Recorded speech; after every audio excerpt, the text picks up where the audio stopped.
कि वो जो फिल्म कश्मीर फाइल्स है, उस फिल्म को YouTube के जरिए पूरे हिंदुस्तान में फ्री कीजिए, पूरे देश का एक एक नागरिक उस फिल्म को देखे। दूरदर्शन पर उस फिल्म को दिखाइए, 2-2, 3-3 बार दिखाइए। लेकिन इसके साथ ही साथ मैं ये कहना चाहता हूं कि सिर्फ किसी के दर्द और किसी की पीड़ा पर मजाक उड़ाकर इनको समस्या है सर।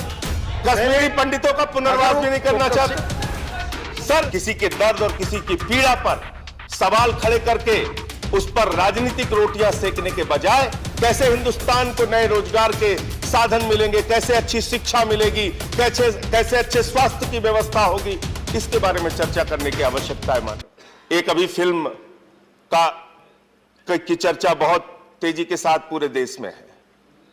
उस फिल्म की चर्चा आप करते हैं, कोई आपत्ति नहीं है, फिल्में देखनी चाहिए। फिल्मों के जरिए अगर आपके सामने सच्चाई आ रही है तो सच्चाई आनी चाहिए।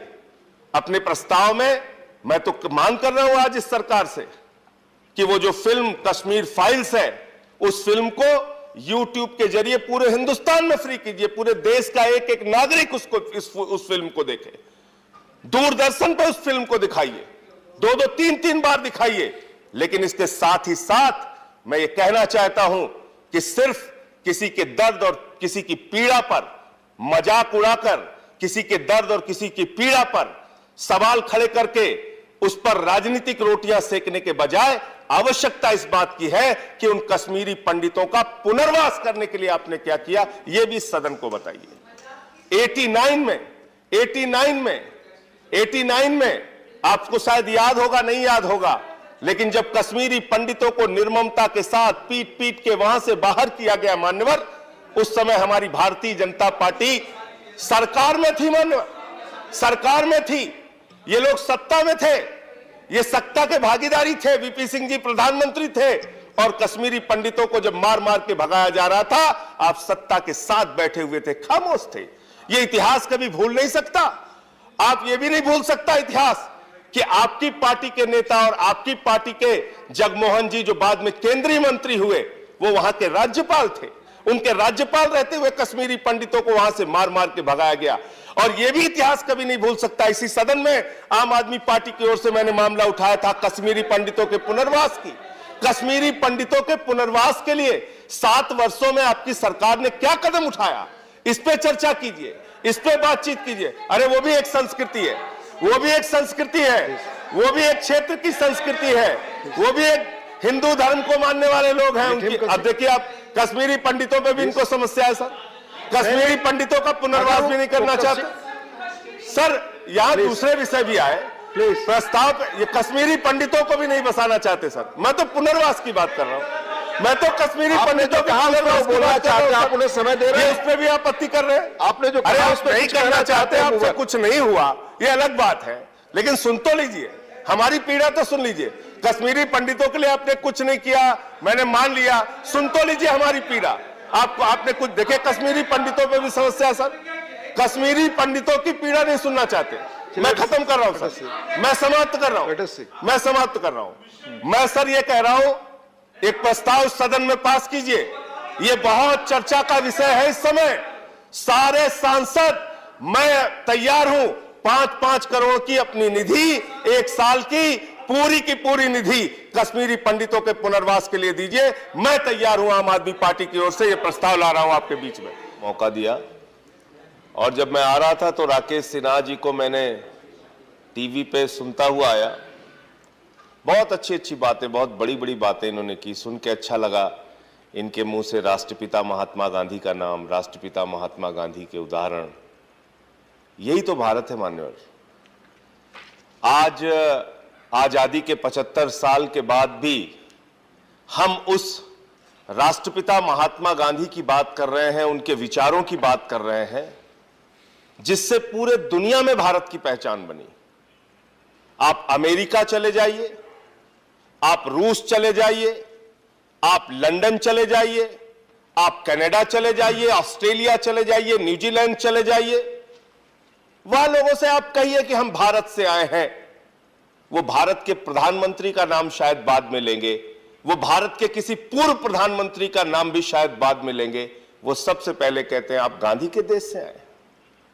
गांधी जिसका मतलब अहिंसा, गांधी जिसका मतलब एकता, गांधी जिसका मतलब भाईचारा, गांधी जिसका मतलब प्रेम, गांधी जिसका मतलब सामंजस्य से समाज को लेकर आगे चलना, उस गांधी से पूरी दुनिया में हमारी पहचान बनी मान्यवर।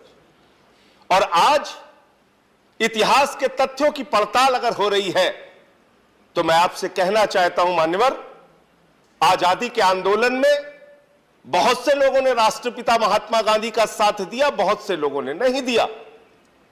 आजादी के आंदोलन में मान्यवर अलग अलग विचारधारा, अलग अलग मान्यता, अलग अलग धर्म, अलग अलग जाति के लोगों ने एक लक्ष्य बनाया कि नहीं, भारत को आजाद कराना है अंग्रेजों से। और उस एक उद्देश्य को लेकर भारत माता की आजादी के लिए सभी अलग अलग मान्यताओं, धर्मों, जातियों के लोगों ने आजादी के आंदोलन में बापू के नेतृत्व में देश की आजादी के आंदोलन में हिस्सा लिया मान्यवर, और देश को आजाद कराया। लेकिन मैं इसके साथ यह भी जोड़ना चाहता हूं कि जिस विचारधारा के लोगों ने गांधी का साथ नहीं दिया, जिस विचारधारा के लोगों ने अंग्रेजों की मुखबिरी की मान्यवर, जिस विचारधारा के लोगों ने आजादी के आंदोलन को धोखा दिया, उसको भी गांधी ने कभी गद्दार नहीं कहा, कभी देशद्रोही नहीं कहा। आज हम एक ऐसे समाज में रह रहे हैं जहां फिर से आवश्यकता है उन गांधी की विचारधारा को स्थापित करने की, भारत में उस महान साबरमती के संत के सोच को स्थापित करने की। कैसे अचानक हमारे सत्ता पक्ष के कोई भी मित्र किसी को भी देशद्रोही बोल देते हैं, किसी को भी टीवी चैनल पे बैठ के गद्दार बोल देते हैं, किसी को भी भारत के टुकड़े कहने वाला बोल देते हैं। आपको पता है इन बातों से किसी के मन को कितनी तकलीफ, कितना कष्ट पहुंचता है। भारत पूरी दुनिया में जिस हिंदू धर्म की चर्चा स्वामी विवेकानंद ने की, और उनके शिकागो के भाषण को अगर उठा के आप पढ़ेंगे तो उन्होंने हिंदू धर्म में अपनी आस्था का सबसे बड़ा कारण सहिष्णुता को बताया। सबसे बड़ा कारण सभी धर्मों और जातियों को एक साथ लेकर चलने को बताया। वसुदेव कुटुंबकम की हमारी विचारधारा को बताया। अरे हमारे हिंदू धर्म में तो लिखा है पूरा विश्व हमारा परिवार है। तो जब हम कहते हैं कि पूरा विश्व हमारा परिवार है मान्यवर, तो हिंदू भी हमारे परिवार का हिस्सा है, मुसलमान भी हमारे परिवार का हिस्सा है, सिख भी हमारे परिवार का हिस्सा है, ईसाई भी हमारे परिवार का हिस्सा है, अगड़े भी हमारे परिवार का हिस्सा है, पिछड़े भी हमारे परिवार का हिस्सा है। और जब हम गर्व से भारत माता की जय लगाते हैं तो भारत माता की जय का मतलब 130 करोड़ हिंदुस्तानियों की मां का जय लगाते हैं हम, 130 करोड़ हिंदुस्तानियों की। लेकिन मुझे अफसोस होता है, मुझे बहुत पीड़ा होती है, मुझे बहुत तकलीफ होती है जब भारत माता की जय लगाकर हम किसी जाति के खिलाफ नफरत फैलाने का काम करते हैं, जब भारत माता की जय लगाकर हम किसी धर्म के खिलाफ नफरत फैलाने की बात करते हैं। भारत माता की जय का मतलब है 130 करोड़ हिंदुस्तानियों की जय, और 130 करोड़ हिंदुस्तानियों की जय का मतलब है तमिलनाडु वाले का भी जय, केरला वाले का भी जय, आसाम वाले का भी जय, उड़ीसा वाले का भी जय, बंगाल वाले का भी जय, यूपी वाले का भी जय, बिहार वाले का भी जय, पंजाब वाले का भी जय, पूरे हिंदुस्तान की जय। ये सोच अपने अंदर विकसित कीजिए। आप प्रस्ताव लेके आए राकेश सिन्हा जी, मुझे बड़ी प्रसन्नता हुई। आज इतने गंभीर विषय पे इस सदन में चर्चा हो रही है।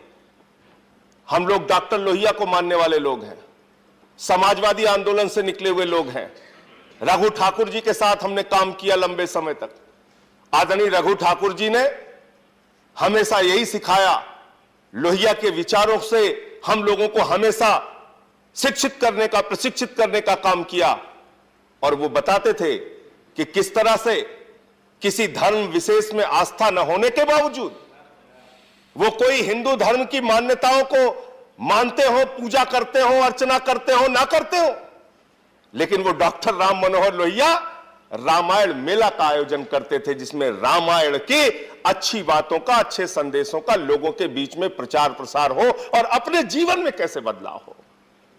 अगर हम रामचरितमानस की चर्चा करते हैं मान्यवर, उसकी एक लाइन पे अगर हम अपना पूरा जीवन बिता दें, रामचरितमानस की सारी लाइनों को आप पढ़े ना पढ़े, उसके विस्तार में जाए ना जाए, सिर्फ एक लाइन पे अगर अपना पूरा जीवन हम बिता दें तो हम समझते हैं कि हमारा जीवन धन्य हो जाएगा। सब नर करहि परस्पर प्रीति, आपस में प्यार से हम रहें, यह हमारा रामचरितमानस संदेश देता है।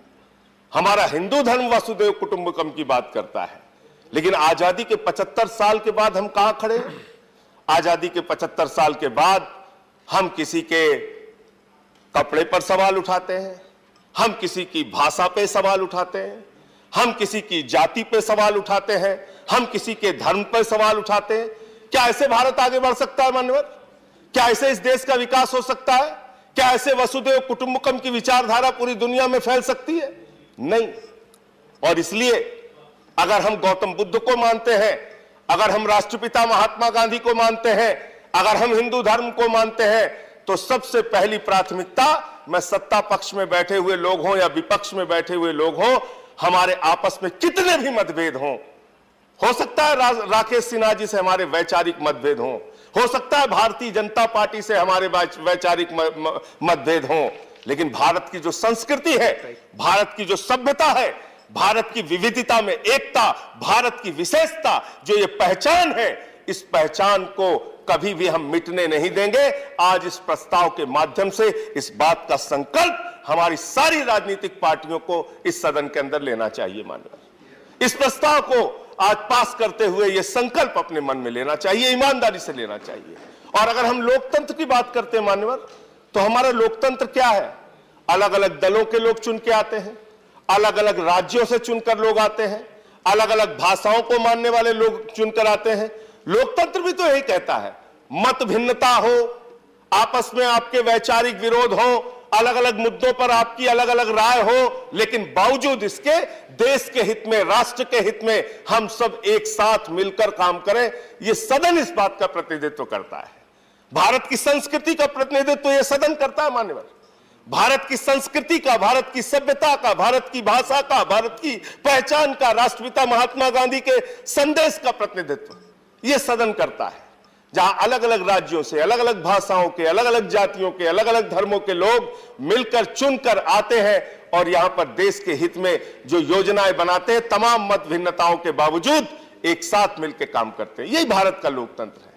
तो जब हम कहते हैं विविधता में एकता, भारत की विशेषता, तो मैं राकेश सिन्हा जी से पूछना चाहता हूं कि हम इस विशेषता को खत्म करने पर क्यों तुले हुए हैं? क्यों हम आ जाए इस विशेषता को समाप्त करने के लिए? क्यों हम आपस में रोज नफरत की बात करते हैं? क्यों हम लोगों को आपस में झगड़े कराने की बात करते हैं? ये बंद कीजिए। ये हमारी पहचान नहीं है, ये हमारी संस्कृति नहीं है। जिनका आप उदाहरण दे रहे थे आज अपने भाषण में, क्या उनके उदाहरण से देश आगे बढ़ सकता है?